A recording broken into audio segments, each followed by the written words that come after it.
आज हम अपना स्टेटमेंट कैसे तैयार करेंगे माइक्रोसॉफ्ट एक्सेल में ये सीखने वाले हैं। स्टेटमेंट तैयार करना बहुत ही आसान है, तो आज स्टेप बाय स्टेप एक एक चीज़ों को जानेंगे। तो आप लोग फटाफट ज्वाइन हो जाएं और हम आपको एक एक चीज़ें क्लियर बताएंगे, जिससे आपको सारे एक एक डाउट आपके क्लियर करेंगे, कोई कन्फ्यूज़न ना रह जाए। तो आप लोग फटाफट ज्वाइन हो जाएं, जिससे हम आपको सारी जानकारी दे पाएँ।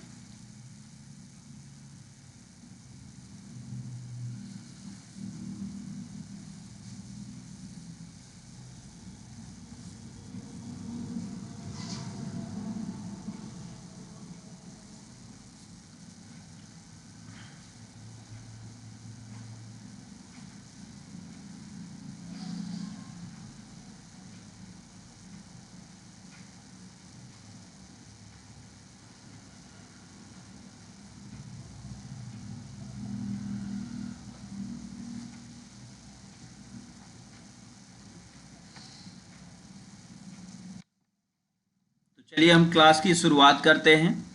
एक बार फिर से स्वागत है आप लोगों का कंप्यूटर लाइव क्लास में। कंप्यूटर की इस लाइव क्लास में आप सभी का स्वागत है। आज हम यहाँ पर जानेंगे आप अपना बैंकिंग स्टेटमेंट कैसे तैयार कर सकते हैं, आप अपना डेबिट क्रेडिट ये सारी चीज़ें आप कैसे मैनेज कर सकते हैं, इनको आप कैसे व्यवस्थित रूप से देख सकते हैं माइक्रोसॉफ्ट एक्सेल में, ये सारी चीज़ें सीखेंगे। तो इसके लिए आपको लाइव क्लास में अंत तक बने रहना होगा, जिससे आपको एक एक चीज़ें हम क्लियर बता पाएँ। अगर आपको कहीं कोई कंफ्यूजन हो तो आप कमेंट में, कमेंट लाइव रहेगा, आप कमेंट पर क्वेश्चन कर सकते हैं। जो भी आप क्वेश्चन करेंगे उसका हम आंसर आपको तुरंत देने का प्रयास करेंगे। तो चलिए हम शुरुआत करेंगे। सबसे पहला काम, तो यहाँ पर हमें क्या क्या चीज़ें, किस तरीके की फील्ड बनानी होगी, वो सब हम यहाँ पर आज समझेंगे। फील्ड कौन सी होगी, किस तरीके की फील्ड होगी, तो वो सब यहाँ पर आज हम पहले सबसे तैयार करेंगे। तो यहाँ पे मान लीजिए हम क्या बनाने वाले हैं, यहाँ पे हम बनाने वाले हैं बैंक स्टेटमेंट। तो हम सबसे पहले तो यही लिखेंगे बैंक स्टेटमेंट। तो ये हमने लिख दिया बैंक स्टेटमेंट। अब बैंक स्टेटमेंट लिखने के बाद अब हम नीचे आ गए। अब दूसरा काम हमें क्या करना है, ये जो हमारा सेल है इसको ऐसे छोड़ दीजिए। अभी चलिए छोड़ देते हैं। फिर दो कॉलम छोड़ दिया, एक और दो, ये दो कॉलम हमने छोड़ के फिर हम आ गए नीचे, और यहाँ चौथे कॉलम मतलब तीसरा भी छोड़ देंगे। चौथे कॉलम से हम एंट्री चालू करेंगे, चौथे रो से। तो चौथे रो पे हम आ गए। अब यहाँ पे सबसे पहला काम हमें जो करना होता है वो करना होता है फील्ड तैयार।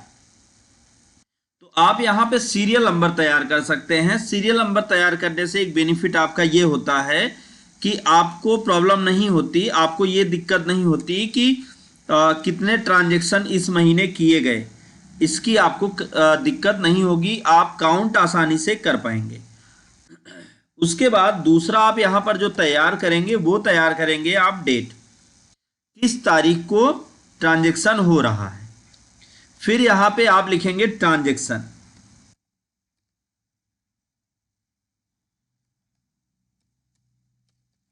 ट्रांजैक्शन। फिर उसके बाद आप लिखेंगे डेबिट, और फिर आप लिखेंगे credit.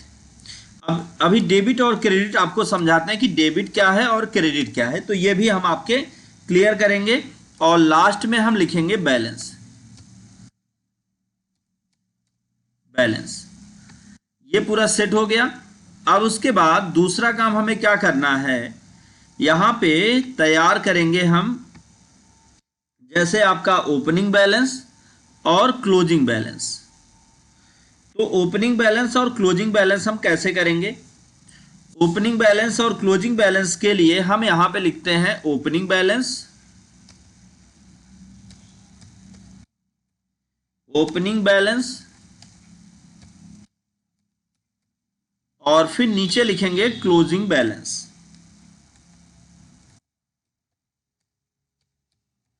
Closing balance.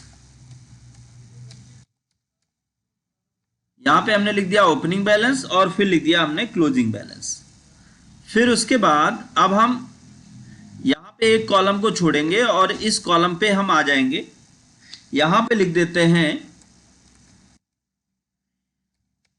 Debit turnover,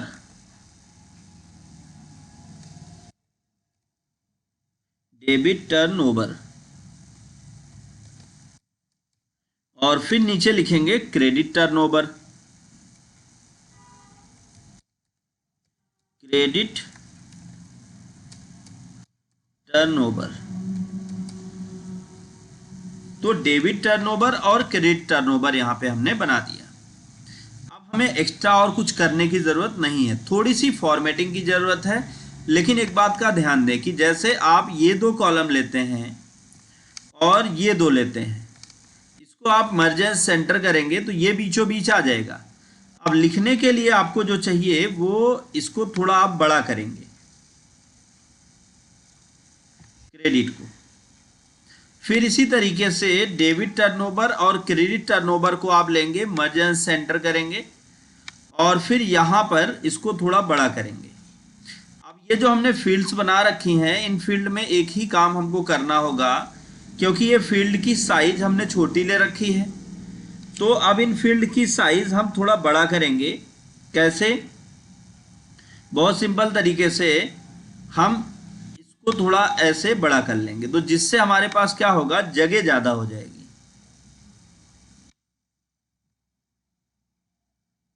अब फिर उसके बाद इसी तरीके से अब ये हमारा कंटेंट इसमें ऐड होगा। अब ये जो हमारा डेबिट और क्रेडिट है, इसको हम कर देते हैं यहां से लेफ्ट में, और इधर आपका ये जो टर्नओवर है इसको हम अच्छा यहां पे लिखेंगे, इसको यहां पे लिखेंगे, ये ठीक है। इसको भी हमने मर्ज एंड सेंटर कर दिया है और यहां पे हमें एक कॉलम और चाहिए। तो अब हम इस जो ये बैलेंस है आपका क्लोजिंग बैलेंस, इसको हम क्या करेंगे, इसको थोड़ा बड़ा करेंगे। जो आपका लास्ट बैलेंस होगा इसको मर्ज एंड सेंटर 3 सेल में हम कर देंगे, और यहाँ पे जहाँ तक हमको एंट्री करनी है वहाँ तक हम क्या करेंगे, ऐसे सेलेक्ट कर लेंगे सभी सेल को ऐसे सेलेक्ट करेंगे और सेलेक्ट करके इनको हम मर्ज एंड सेंटर कर देंगे। आप जितनी एंट्री करना चाहते हैं उतना ही करिएगा। हम यहाँ पे आपको कुछ ही सेलेक्ट करके दिखा रहे हैं मर्ज एंड सेंटर। अब देखिए सभी एक हो जाएंगे, लगेगा कि एक ही है। इसी तरीके से आपको जहां तक एंट्री करनी है, जैसे और एंट्री करनी है तो आप और ले लीजिएगा, जितनी आपको एंट्री करनी है उतना आप यहां से सेलेक्ट कर लीजिएगा और फिर इसको मर्ज एंड सेंटर कर दीजिएगा।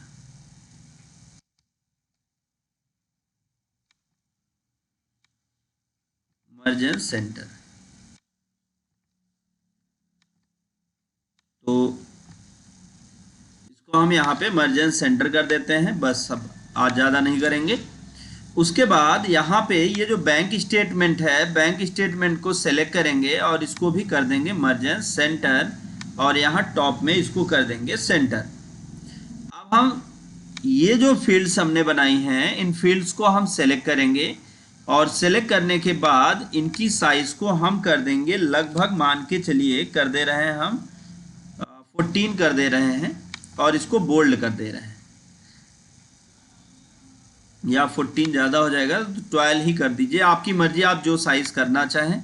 और ये बैंक स्टेटमेंट की साइज़ को हम 14 करके बोल्ड कर देते हैं। अब ये जितनी फील्ड्स हैं इन फील्ड्स की साइज 12 करके बोल्ड, और इनकी भी साइज 12 करके बोल्ड कर दीजिए। और हम इनको थोड़ा सा बड़ा कर लेंगे इस सेल को। अब यहाँ पे हम थोड़ी सी फॉर्मेटिंग करेंगे। जैसे क्या करेंगे, पहला तो हम इस एरिया को सेलेक्ट करके यहाँ से लेके यहाँ तक कोई एक कलर फिल करेंगे, जिससे ये ठीक वैसा ही दिखाई दे जैसा हम चाहते हैं। और ये जो हमने सेलेक्ट कर रखा है इसको हम सेंटर करेंगे, ये सभी फील्ड्स बीचों बीच आ जाएंगी। के कलर को आप थोड़ा सा चेंज कर लीजिए, जैसे हम यहाँ पे करना चाहते हैं रेड कर देते हैं, और टेक्स्ट कलर को हम कर देते हैं वाइट। अब फिर ये ओपनिंग बैलेंस और क्लोजिंग बैलेंस, इन दोनों को सेलेक्ट करते हैं और यहाँ पर हम कर देते हैं ऑल बॉर्डर, और ये भी दोनों सेलेक्ट कर लेते हैं, यहाँ पे ऑल बॉर्डर कर देते हैं जिससे ये बॉर्डर में आ जाएगा। और ओपनिंग बैलेंस और क्लोजिंग बैलेंस को सेलेक्ट करके इनके कलर को हम थोड़ा डिफरेंट लुक देंगे, थोड़ा डिफरेंट दिखाई दे। फिर उसके बाद इसी तरीके से हमारा ये जो आपका टर्नओवर है, डेबिट टर्नओवर और क्रेडिट टर्नओवर, इसको भी हम क्या करने वाले हैं, इसी तरीके से मैनेज करने वाले हैं। तो इसके भी कलर को हम क्या करेंगे, कलर को थोड़ा डिफरेंट लुक देते हैं, कोई भी एक कलर दे देंगे और इन चारों को सेलेक्ट कर लेंगे और सेलेक्ट करके इस पे हम ऑल बॉर्डर कर देंगे। तो आप देखेंगे कि ये इस तरीके से आपका कंटेंट दिखने लगा। अब फिर उसके बाद ये जो एरिया है, इस एरिया को आप सेलेक्ट करिए और यहाँ पर आप कोई दूसरा कलर दे दीजिए जो इसको थोड़ा अच्छे से रिप्रेजेंट कर पाए। और टेक्स्ट कलर को, या ये कलर की जगह पे अगर हम लोग इस कलर को देंगे तो थोड़ा और अच्छा लगेगा। और टेक्स्ट कलर को हम ब्लैक कर देते हैं और ये देख सकते हैं कि हमारा ये पूरा का पूरा फॉर्मेट बनकर तैयार हो गया। अब ये हमारा फॉर्मेट बनकर तैयार हो गया। फॉर्मेट बनने के बाद दूसरा काम हमें यहाँ पे क्या करना होता है, सिंपल तरीका है, जहां तक हमको एंट्री करनी है वहां तक हम इसको ऐसे सेलेक्ट करेंगे। जैसे मान लीजिए कि हम यहां तक एंट्री करना चाहते हैं तो इसको हम यहां तक सेलेक्ट करेंगे और इस पे कर देंगे ऑल बॉर्डर। तो ये पूरी तरीके से बॉर्डर में आ जाएगा। और इनके स्पेस को, इनकी साइज को हम थोड़ा बढ़ा देते हैं। तो फॉर्मेट में चलेंगे, रो हाइट पे आएंगे, 14 की जगह पे इसको हम कर देते हैं 18। तो अब ये आपका पूरा इस तरीके से फॉर्मेट बनकर तैयार होगा। और इसको आप आउटसाइड बॉर्डर कर दीजिए, इस पे थिक बॉक्स बॉर्डर। अब इसका आप अगर प्रिंट लेके देखेंगे, फाइल में चलिए और प्रिंट पर आप क्लिक करिए, तो आप देखेंगे कि आपका ये जो कंटेंट है वो कुछ इस तरह से बनकर पेज में तैयार हुआ। और इसका अगर आप प्रिंट लेंगे तो इस तरीके से इसका प्रिंट आएगा, मतलब पेपर से प्रिंट होगा। तो ये तो आपका बनके तैयार हो गया फॉर्मेट।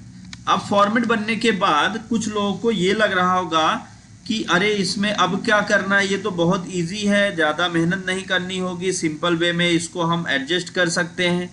तो अब मैं आपको वो तरीका बताने वाला हूँ जिससे आप इसमें पूरा डेबिट और क्रेडिट को मैनेज कर पाएंगे। तो सबसे पहले, चाहे आप इसी एरिया में या किसी दूसरी वर्कशीट में, आपको तैयार करना होगा। थोड़ा मैं इस विंडो को इधर कर दूं, यहाँ पे थोड़ा और हाइड कर देता हूँ ताकि वो हमारे विंडो से बाहर हो जाए। और अब फिर आ जाइए यहाँ पे, या यहाँ पे कहीं भी, यहाँ पे हम कुछ चीज़ें टाइप करेंगे, जैसे ट्रांजैक्शन टाइप, किस तरीके का ट्रांजैक्शन हम यहाँ पर कर रहे हैं। तो अब हमारे यहाँ मान लीजिए ट्रांजैक्शन जो होता है, तो हम यहाँ पर लिख देते हैं ट्रांजैक्शन टाइप। अब हम किस किस तरीके का ट्रांजैक्शन करते हैं, जैसे सबसे पहला तो खाते में डिपॉजिट करते हैं, कैश, तो यहाँ पे बना दीजिए कैश डिपॉजिट। फिर उसके बाद कैश विथड्रॉल भी करते हैं, तो यहाँ पे करते हैं कैश विथड्रॉल।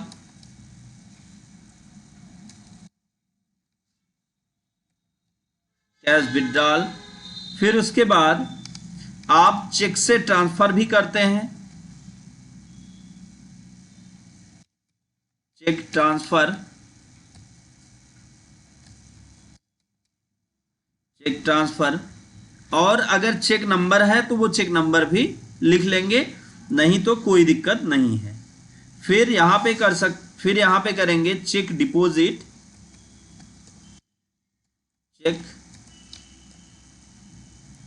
डिपॉजिट। इसमें भी अगर चेक नंबर हो तो ऐड कर लीजिए, नहीं तो कोई बात नहीं। फिर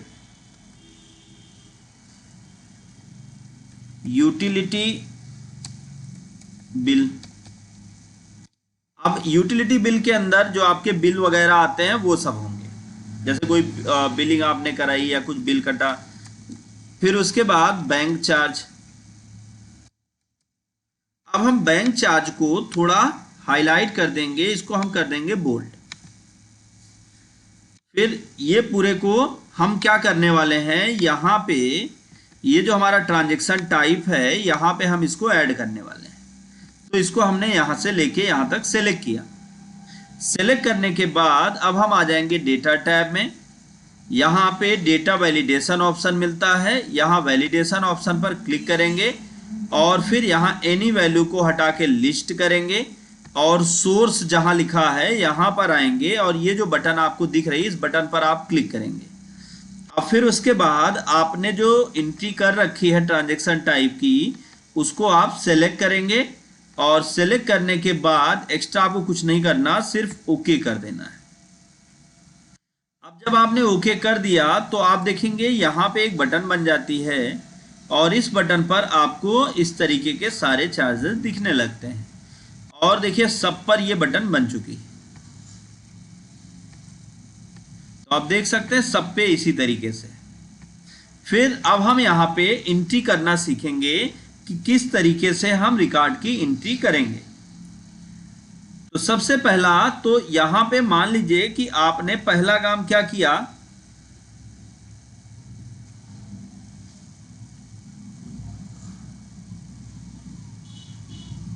दिल्ली पुलिस की थ्योरी जो है ये दूसरे चैनल पे 2-4 दिन में स्टार्ट हो जाए, 1-2 दिन में स्टार्ट हो जाएगी वो, लेकिन दूसरे चैनल पर होगी। वो लिंक मैं आप लोगों को दे दूंगा जिससे आप दिल्ली पुलिस या जितने भी वैकेंसियां आ रही हैं उसमें जो कंप्यूटर की क्लासेस चलती हैं उसमें क्या पढ़ाया जाता है वो चीज़ें एकदम डिटेल में, और कैसे क्वेश्चन आते हैं उन क्वेश्चन का आप परफेक्ट जो भी आप टिक करेंगे वो परफेक्ट होगा। मतलब सारी चीज़ें मैं आपको समझाऊंगा A to Z, तो उसके विषय में हम बात करेंगे। तो अब यहाँ पे चलिए हम यहाँ पे ट्रांजैक्शन से रिलेटेड काम करते हैं। तो पहले कुछ एंट्रीज करते हैं, जैसे यहाँ पे हमने दिया सीरियल नंबर 1। अब ये जितना भी हम एंट्री करने वाले हैं यहाँ तक इसको हम कर देते हैं सेंटर में।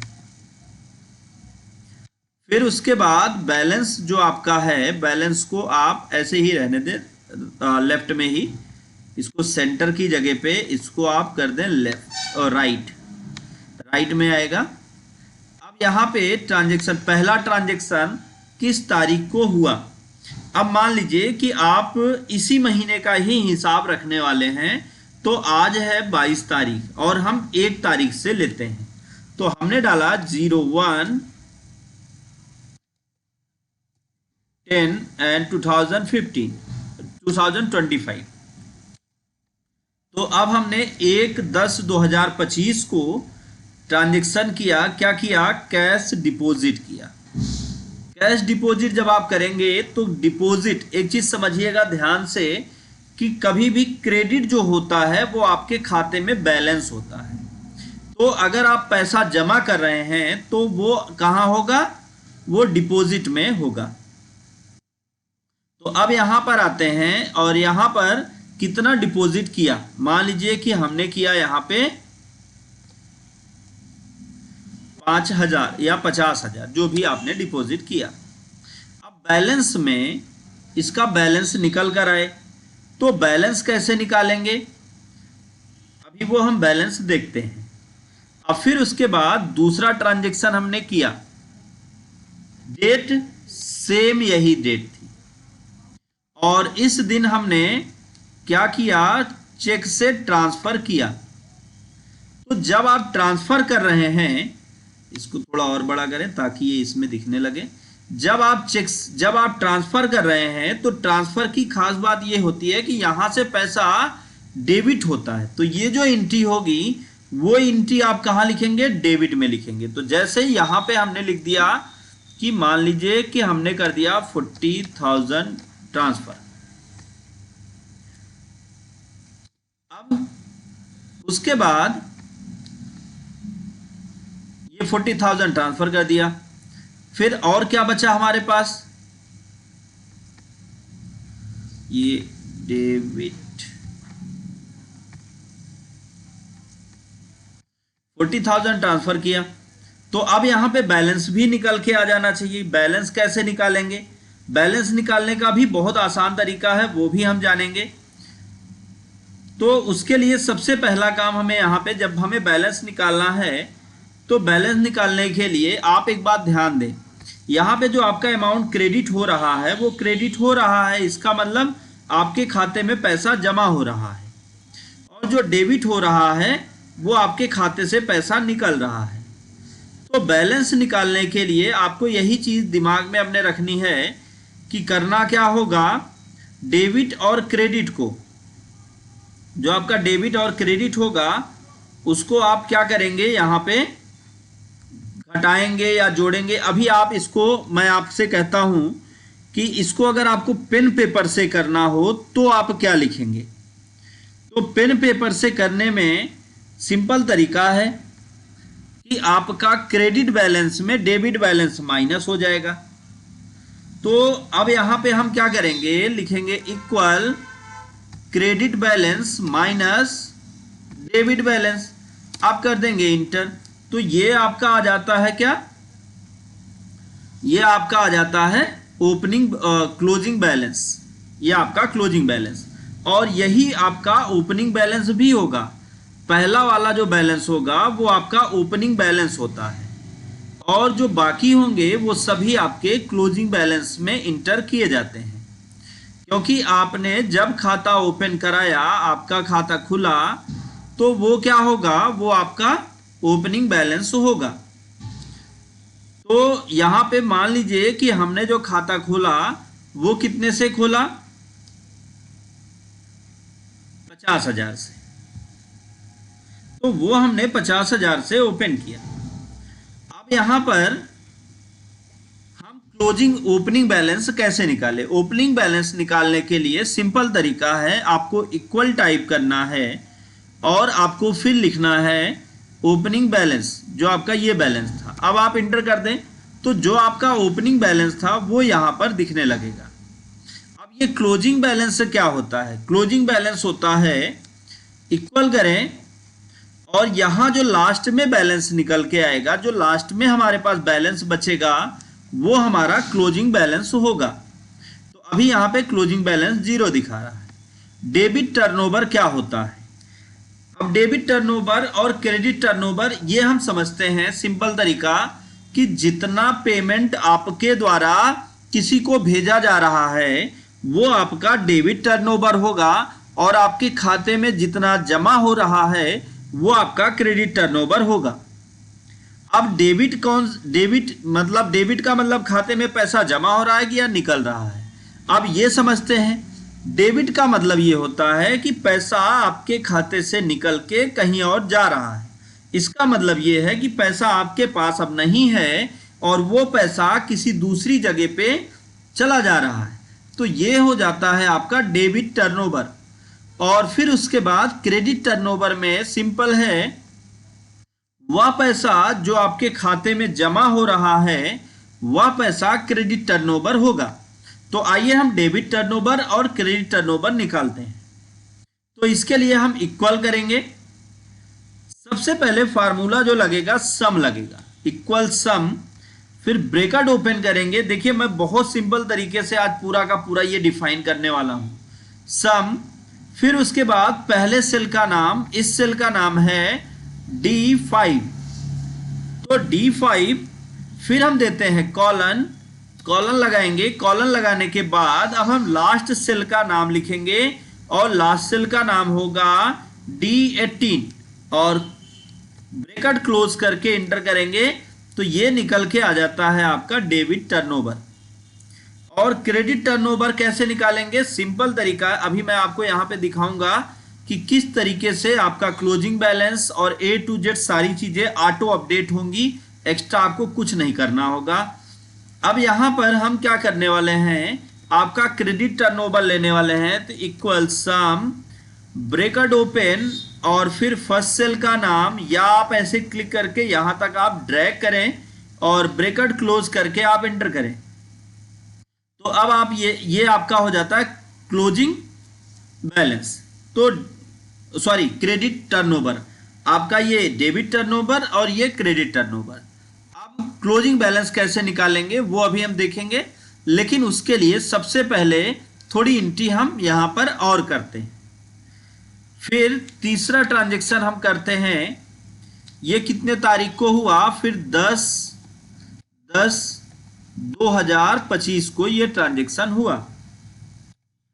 और ये ट्रांजैक्शन कैसे हुआ, ये ट्रांजैक्शन चेक से डिपॉजिट किया गया। अब अगर चेक से डिपॉजिट हो रहा है तो ये किस में लिखा जाएगा, डेबिट में या क्रेडिट में, तो ये लिखा जाएगा क्रेडिट में। कितना डिपॉजिट हुआ, 70,000। तो अब देखिए यहां पे ऑटोमेटिक ये अपडेट होता रहेगा। और फिर उसके बाद आपका चौथा ट्रांजैक्शन ये हुआ 12 तारीख 10वां महीना 2025। और यहां पर क्या हुआ, यहां पर फिर से कैश डिपॉजिट हो रहा है, कितना, 5,000 रुपए। फिर उसके बाद पांचवा ट्रांजैक्शन हुआ 18/10/2025 को। और यहां पर बैंक चार्ज लगा। अब बैंक चार्ज आपका डेबिट हो रहा है या क्रेडिट हो रहा है, तो बैंक चार्ज डेबिट होता है, तो इसको आप कहां पे डालेंगे, डेबिट एरिया में डालेंगे। तो कितना डेबिट हुआ, 125 रुपए, 125 रुपए डेबिट हुआ। फिर उसके बाद अगला आपका ये होगा छठा ट्रांजैक्शन। अब ये उसी दिन 18 तारीख को ही फिर से हुआ ट्रांजैक्शन, और यहां पे फिर ट्रांसफर किया गया। अब ये कितना किया गया, 45,000। फिर उसके बाद सातवां ट्रांजैक्शन, हम यहाँ पे कुछ 4, 6, 10 ट्रांजैक्शन करेंगे ताकि आपको एक एक चीजें क्लियर बता पाऊं। अब यहाँ पे ये होता है 20 तारीख को 20/10/2025 को, ये किसके माध्यम से होता है, ये होता है कैश विथड्रॉल। कैश विथड्रॉल कितना हुआ, 10,000 रुपए। फिर उसके बाद आठवां ट्रांजैक्शन करते हैं, ये आज ही के दिन हुआ 22/10/2025 को। इसमें क्या हुआ, कैश डिपॉजिट किया गया, और डिपॉजिट एरिया में आके कितना डिपॉजिट किया गया, 40,000 रुपए डिपॉजिट किया गया। फिर उसके बाद अब बात करेंगे यहां पर हमारा क्या, 9वां ट्रांजैक्शन आज ही के दिन हुआ, सेम डे, और ये विड्रॉल हो रहा है, ट्रांसफर किया जा रहा है, कितना, 5,000 रुपए। अब हमारा जो क्लोजिंग बैलेंस निकल के आएगा वो कैसे निकल के आएगा, क्लोजिंग बैलेंस के लिए आप यहां पे एक काम करें। सबसे पहले तो यहां से यहां तक आप सेलेक्ट करें, क्योंकि अब आपको क्लियर हो गया कि इसके आगे हमें कोई एंट्री नहीं करनी, हमको जो एंट्री करनी है वो यहीं तक करनी है। तो अब हम इसको यहां तक सेलेक्ट करेंगे, और ऐसे सेलेक्ट करके, या यहां तक आप सेलेक्ट करके मर्ज एंड सेंटर कर दें, और यहां पर आप लिख दें टोटल अमाउंट, या आप अगर नहीं भी लिखना चाहते, इसको आप नहीं लिखना चाहिए, छोड़ दीजिए। मान लीजिए कभी फिर ट्रांजैक्शन करना हुआ तो हमको यहाँ पे ये भी सेट करना होगा।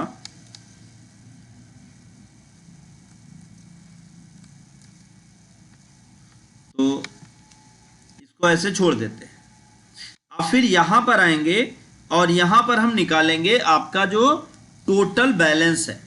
टोटल बैलेंस कैसे निकालेंगे, सिंपल तरीका है। आपको क्या करना है, यहां पे देखिए, जैसे बैलेंस पहले निकालते चलते हैं और फिर टोटल बैलेंस लास्ट में पता चल जाएगा। इक्वल करेंगे, इक्वल। अब आपका ये जो बैलेंस है, ओपनिंग बैलेंस यही था, फिर उसके बाद आप माइनस करेंगे, सॉरी, ओपनिंग बैलेंस में आप प्लस करेंगे, क्या, क्रेडिट। और फिर माइनस करेंगे डेबिट, इंटर।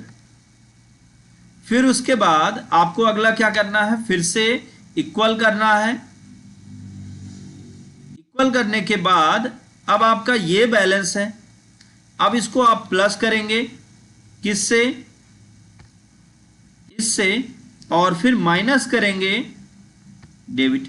मतलब यहां पर अब ये बार बार हमको ना करना पड़े, इसके लिए सिंपल तरीका, आप इसको ऐसे ड्रैग कर लें। जब आप ड्रैग करेंगे तो यहां पर आपका लास्ट अमाउंट शो करता हुआ चला जाएगा कि ये आपका बैलेंस अभी तक बचा हुआ है। तो ये आपका क्या हो जाएगा, अभी इसको और नीचे तक ड्रैग करते हैं यहां तक, तो ये आपका क्लोजिंग बैलेंस होता है। अभी देखिए थोड़ा ट्रांजैक्शन हम और करते हैं, जैसे 10वां ट्रांजैक्शन हम करने चल रहे हैं। 10वां ट्रांजैक्शन आज ही के दिन हुआ, और यहां पर किस माध्यम से हुआ, ये होता है कैश विड्रॉल। कैश विड्रॉल हो रहा है तो यहां पे लिखा जाएगा कितना, 40,000 रुपए कैश निकाला गया। फिर उसके बाद 11वां ट्रांजैक्शन आज ही के दिन हो रहा है, ये क्या हो रहा है, चेक से डिपॉजिट। डिपॉजिट हो रहा है तो एंट्री यहां पर होगी, कितना डिपॉजिट हो रहा है, 80,000। तो अब आप देखेंगे आपका जो ओपनिंग बैलेंस है वो यहां पर चेंज होता रहेगा और क्लोजिंग बैलेंस भी बदलता रहेगा। 12वां ट्रांजैक्शन आज ही के दिन हो रहा है, ये क्या हो रहा है, ट्रांसफर हो रहा है, कितना, 30,000 रुपए। तो अब आपके पास क्या बैलेंस बच रहा है, यहां पर आपको पता चलता रहेगा। तो आप अपना ओपनिंग बैलेंस और क्लोजिंग बैलेंस को इस तरह से मैनेज कर सकते हैं। जैसे अगर आप अगली एंट्री करते हैं, अब यहां पर फिर से आपने डिपॉजिट कराया, कितना, 50,000। तो ये आपका बन जाता है क्लोजिंग बैलेंस। तो यहां पे आपका ओपनिंग बैलेंस और क्लोजिंग बैलेंस सभी चीजें एक एक करके आपको दिखाई देंगी, जिनको आप अपने हिसाब से मैनेज कर सकते हैं और जैसा चाहें उस तरीके का आप डिस्प्ले इसको कर सकते हैं। अब आप इसका अगर आप प्रिंट निकालेंगे तो फाइल में चल के आप प्रिंट देखिए, तो इस तरीके से आपका जो बैलेंस है, जो आपका बैंक स्टेटमेंट है, ये इस तरीके से प्रिंट होगा। तो उम्मीद है कि ये आपको स्टेटमेंट तो समझ में आया होगा। लेकिन अब यहां पर एक चीज हम और देखने वाले हैं, क्या, यहां पे हम जैसे आपका ये total opening balance, closing balance, इसका हमने क्या किया, यहां पे टोटल किया। अब हम यही एंट्री बहुत बड़े पैमाने पे करते, बहुत बड़े पैमाने पे करते, तो अब इसमें गलतियां भी होती है। ऐसा नहीं है कि गलती नहीं होगी, किसी फार्मूला में कोई मिस्टेक हुआ। अब फार्मूला में मिस्टेक कैसे समझ में आता है वो समझिएगा। फार्मूला में मिस्टेक यहां पे हम करके दिखाते हैं, इसको हम कर देते हैं 70,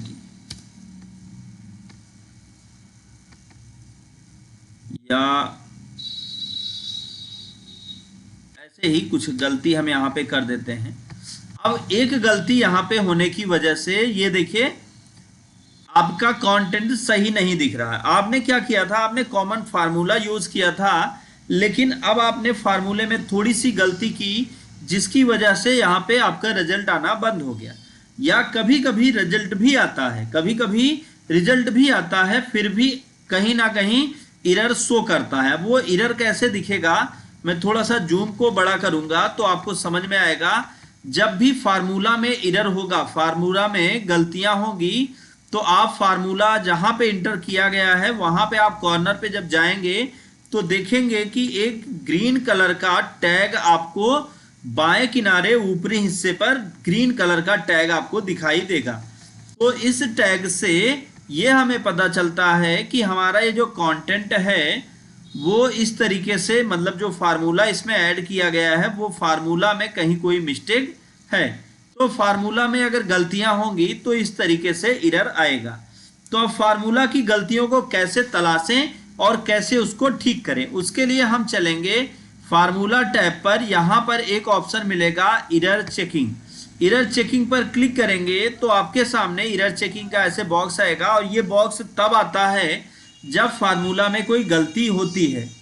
अगर फार्मूला में कोई गलती नहीं है तो क्या होगा, तब आपके सामने ये बॉक्स नहीं आएगा। अब यहाँ पे आपको अलग अलग ऑप्शन मिल जाते हैं। हेल्प ऑन दिस एरर, इस एरर से संबंधित आप कोई मदद चाहते हैं तो आप हेल्प ऑन दिस एरर पे क्लिक करेंगे तो आपके सामने इस तरीके से एक्सेल हेल्प का विंडो आएगा, जो ऑनलाइन यहाँ से आप कनेक्ट करके एक एक हेल्प ले सकते हैं। ये ऑनलाइन हेल्प देगा। दूसरा, यहाँ पे आपको बता रहा है किस सेल में ये फार्मूला इंटर किया गया है, जो एरर है किस सेल में एरर है। अब इसको सही करने के लिए शो कैलकुलेशन स्टेप पर जाएंगे तो यहाँ पर आप देख सकते हैं कहाँ गलती हो रही है वो बता रहा है। तो जो गलती हो रही है उसको आप अपने हिसाब से सेट करके ओके करेंगे तो रिजल्ट आएगा। लेकिन यहाँ पे आपको कभी कभी ऐसा भी होता है कि आपका फार्मूला सही होता है फिर भी एरर दिखाता है, तो ऐसे में आप इसको इग्नोर कर देंगे तो ये फार्मूला एरर दिखाना बंद हो जाएगा। और अगर आप इसमें बदलाव करना चाहते हैं तो एडिट इन फार्मूला बार पर करिए, और यहाँ पर जो भी फार्मूला में गलतियां हुई हैं उन गलतियों को आप तलाश के ठीक करके आप जैसे ही रिज्यूम करेंगे और ओके करेंगे तो अब आप देखेंगे कि फार्मूला की गलतियां टोटल ठीक हो गई। अब जब आप चेकिंग पर क्लिक करेंगे तो आपके सामने इस तरीके से एक मैसेज बॉक्स आएगा, the error check is complete for the entire sheet. तो इंटायर सीट में जितनी भी फार्मूला में कहीं भी कोई गलती हुई होगी उसको ये तलाशेगा और तलाश के क्या करेगा, ठीक कर देगा। अब हमने आपसे कल कहा, पिछले लाइव क्लास में हमने आपसे बताया था, कल के लाइव क्लास में, कि हम आपको बताएंगे कैसे आप जोड़ें। तो जोड़ने का फार्मूला तो यहाँ पे हमने आपको बता दिया। अगर हम पता करना चाहते हैं कि इतने दिनों में सबसे ज्यादा ट्रांजैक्शन कब हुआ तो आप यहाँ पर क्या करें, एक फार्मूला लगाएंगे इक्वल MAX मैक्स और ब्रैकेट ओपन। अब पहले सेल का नाम कॉलन लगाएंगे और लास्ट सेल का नाम जहां तक आप चाहते हैं और आप इंटर करेंगे तो आप देखेंगे कि यहां पर निकल के आ जाएगा कि सबसे ज्यादा ट्रांजैक्शन किस तारीख को हुआ है। तो सबसे ज्यादा ट्रांजैक्शन 80,000 का हुआ तो वो यहां पर दिख रहा है। अब अगर इसमें सबसे कम ट्रांजैक्शन किस दिन हुआ वो आप जानना चाहते हैं तो आप यहां पे फार्मूला लगाएंगे इक्वल मीन, फिर ब्रैकेट ओपन करेंगे और फिर फर्स्ट सेल का नाम लिखेंगे, कॉलन लगाएंगे। कॉलन लगाने के बाद फिर आप लास्ट सेल का नाम लिखेंगे और ब्रैकेट क्लोज करके अब आप इंटर करेंगे। तो जैसे ही आप इंटर करते हैं तो आप देखिए सबसे कम ट्रांजैक्शन जो हुआ वो 5,000 का हुआ है। तो यहां से आपको पता चल जाता है कि सबसे अधिक ट्रांजैक्शन कब हुआ और सबसे कम ट्रांजैक्शन किस दिन हुआ। तो ये जानकारी आप यहां से ले पाएंगे। लेकिन अगर हम बात करें एवरेज निकालने का, औसत, कि हमारा क्रेडिट का जो औसत रहा वो लगभग कितना रहा, कि मतलब हम जो भी क्रेडिट कर रहे हैं वो किस एवरेज से हुआ है। तो एवरेज क्या होता है, पहले तो आप एवरेज समझिए। एवरेज का मतलब है कि ये जितने भी नंबर होंगे इन सभी नंबर को जोड़ेगा और जोड़ने के बाद ये जितने नंबर होंगे इनकी संख्या से भाग कर देगा तो निकल के आता है एवरेज। तो यहां पे आपको एक फार्मूला लगाना होगा इक्वल एवरेज, फिर उसके बाद पहले सेल का नाम, फिर आप लगाएंगे कॉलन और फिर लास्ट सेल का नाम और ब्रैकेट क्लोज करके आप इंटर करेंगे तो देखेंगे कि यहां पे जो औसत निकल के आया है वो आ गया कि लगभग कितने का ट्रांजैक्शन हुआ है पर डे के हिसाब से, तो 49,167 रुपए का पर डे के हिसाब से ट्रांजैक्शन हुआ। तो यहां से आप अपना एवरेज निकाल सकते हैं। अब अगर हम बात करें मैक्सिमम नंबर, तो सॉरी मैक्सिमम निकाल लिया, मिनिमम निकाल लिया, एवरेज निकाल लिया। अब अगर हम जोड़ने की बात करें कि यहां से यहां तक जोड़ना है तो आप कैसे करेंगे, उसके लिए सिंपल तरीका है, आपको सम का यूज करना है। सम का यूज कैसे करेंगे, लिखेंगे इक्वल SUM ब्रैकेट ओपन और फिर जहां से जहां तक आपको जोड़ना है वहां से वहां तक का सेल एड्रेस टाइप करके आप ब्रैकेट क्लोज करके एंटर करेंगे तो ये टोटल ट्रांजैक्शन को जोड़ देगा। ये तो हो गया। लेकिन अगर हम बात करें कि क्या ये जो फार्मूले हैं इनको हमें याद करना होगा या कोई और आसान रास्ता है, तो आज हम आपको वो आसान रास्ता भी बता दे रहे हैं कि किस तरीके से आप मैक्सिमम नंबर, मिनिमम नंबर और फिर एवरेज आप ज्ञात कर सकते हैं। तो उसके लिए आपको इतना लंबा फार्मूला याद करने की भी जरूरत नहीं होगी। सिंपल तरीका है, आपको क्या करना है, यहां पे सेल पॉइंटर को रखना है और फिर आपको फार्मूला टैब पर चले चलना है, इंसर्ट फंक्शन पर क्लिक करना है पहला। दूसरा, आपको फार्मूला बार में देखें इंसर्ट फंक्शन बटन मिलती है, इस पर क्लिक करना है। अब जैसे आप एवरेज निकालना चाहते हैं तो सेलेक्ट कैटेगरी में इसको मोस्ट रिसेंटली यूज्ड करिए, फिर एवरेज को चुनिए और आप कर दीजिए ओके। अब सेल एड्रेस आप यहां पे देंगे, कहां से कहां तक, ऐसे क्लिक करके ड्रैग करके आप ओके करेंगे तो यहां पे एवरेज निकल के आ जाएगा। इसी तरीके से अगर आपको मैक्सिमम नंबर, मिनिमम नंबर या जोड़ना है तो उसके लिए आपको होम टैब में ऑटो सम बटन का यूज करना होगा।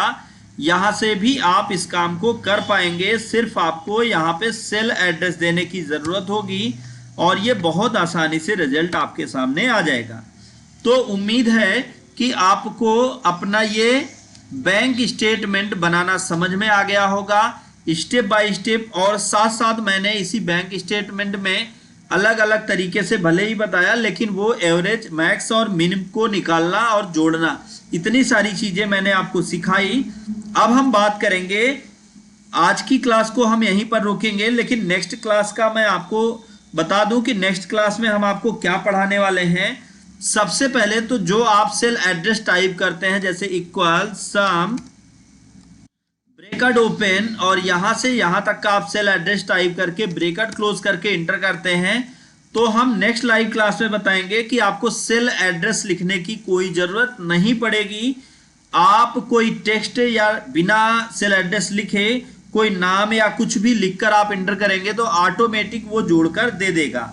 और साथ साथ यहाँ पर हम आपको बहुत सारे और यूनिक जानकारी देने वाले हैं और यहीं पर हम आपको बताएंगे, अगर आप बैंक में काम कर रहे हैं या आपका लोन का व्यवसाय है तो आप लोन मैनेजमेंट का काम कैसे करेंगे, कितना आप इंटरेस्ट देंगे, हर महीने कितना आप इंटरेस्ट दे रहे हैं, इस तरीके की बहुत सारी जानकारी हम लेंगे नेक्स्ट लाइव क्लास में।